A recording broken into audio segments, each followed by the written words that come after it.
Hello everyone, आज की video में हम difference between sale deed and agreement to sale समझेंगे। सेल डीड को हिंदी में बिक्री विलेख कहा जाता है और एग्रीमेंट टू सेल को बिक्री करार कहा जाता है। Sale deed finalize the transfer of property ownership, संपत्ति के स्वामित्व के स्थानांतरण को अंतिम रूप देता है, जबकि agreement to sale indicates intent to sale property in the future, भविष्य में संपत्ति बेचने के इरादे को दर्शाता है। Sale deed legally binding and enforceable immediately, तुरंत प्रभाव में वैध और लागू होता है, जबकि agreement to sale become legally binding only when it leads to a registered sale deed. जब तक बिक्री विलेख निष्पादित न हो तब तक पूरी तरह वैध नहीं होता है।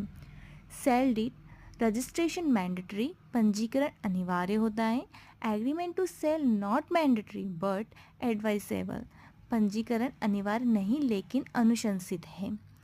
Sale deed ownership is immediately transferred to the buyer, स्वामित्व तुरंत खरीदार को स्थानांतरित होता है, जबकि एग्रीमेंट टू सेल में no transfer of ownership only future commitments, केवल भविष्य में स्थानांतरण का वादा होता है। तो अब आप सेल डीड और एग्रीमेंट टू सेल में अंतर समझ गए होंगे कि आखिर दोनों में क्या अंतर होता है। Thank you.